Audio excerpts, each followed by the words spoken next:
Hi folks, this is Mrs. Gershon here. I'm going to go through your words this week, reading them to you. As I'm reading, I want you to see if you can kind of pick up some of the similar sounds that I'm saying. We are still going to be working with vowels, so you're going to want to concentrate on that as I'm reading the words. I'm going to start right here in this column with part, and I'm going to work my way down. So we have part, harm, wear, stare, square, heart, bear. Back up here to the top, care, fair, pair, sharp, wear, hair, shark, stare. In our last column, starting with hair, start, chair, pair, dark, pair, fair, and bear.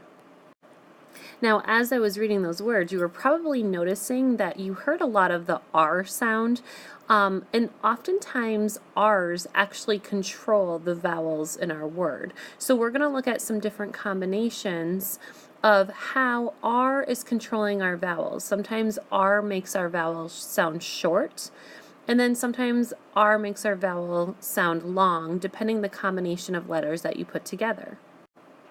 So up here in the top right hand corner we have our first pattern. We see AR.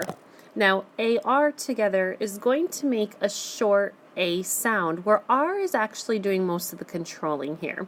I'm looking at our bold words up top, such as in the word part. We hear R. I'm looking through some of my words here and I'm seeing harm, AR.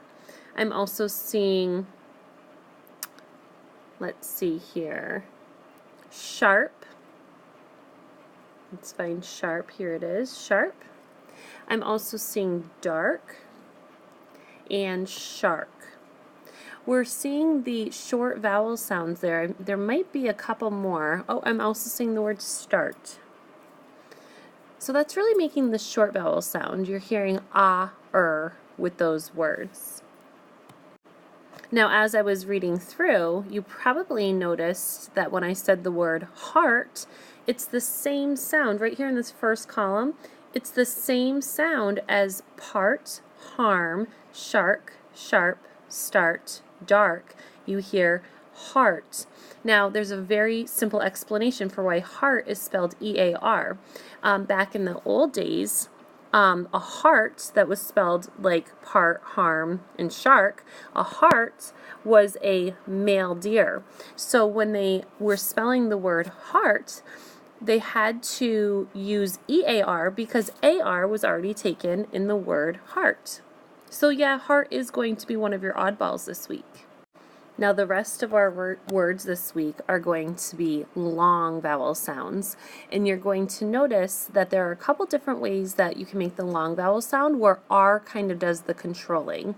I'm looking at this first one, A-R-E, that I put over here on the right hand side. A-R-E is going to say the word air, or the sound air, I should say. So I'm looking through my words here. I have stare, pair, I also have fair, bear, and I also have, let's see, hair. Now you might be wondering what some of these are. Oh, bold at the top, care, and square. So you're hearing that air sound as you're saying that. Now there's a couple words I want to bring to your attention. Pear.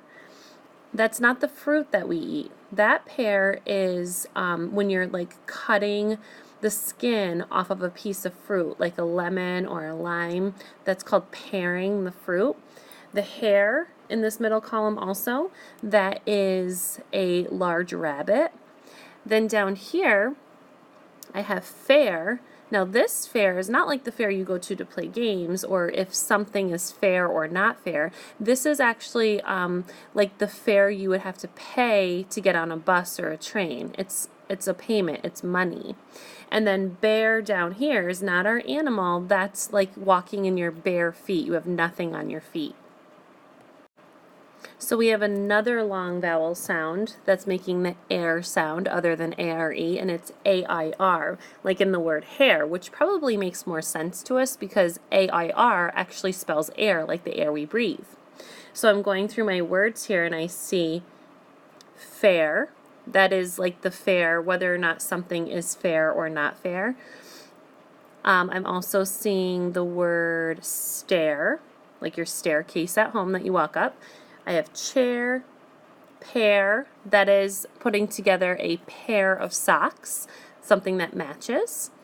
So those are our AIR words. I may have missed one, but I think when you do your sort, you'll be able to find it. Now, you might be noticing I have some words that I haven't underlined yet. And I did that for a reason, because we have this pattern that is also making the air sound, but it looks really funny to us. And I'll bring your attention to it over here on the left-hand side, EAR. Now we know that is actually a word, the word ear, but sometimes EAR does not always make the ear sound. Even though E is in front, it makes the air sound as well, such as in the word wear, like wearing your clothes. I also have bear, there's the animal. And I also have pear, there's the fruit.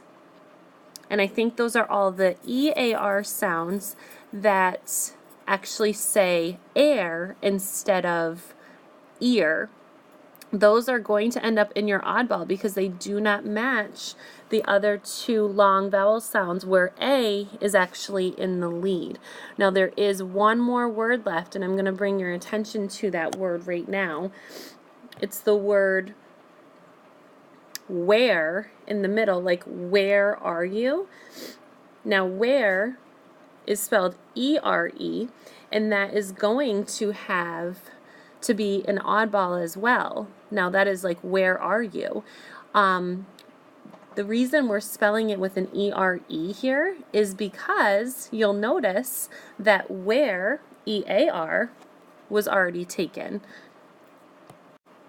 So you'll notice this week, kiddos, that first of all, we have the air sound and we have the R sound made in a couple of different ways. If you need any help, please raise your hands. You will also notice this week that we have some homophones, so words that sound exactly the same but they're spelled differently and they mean something different. So you're going to want to pay attention to that when you do your sentences this week.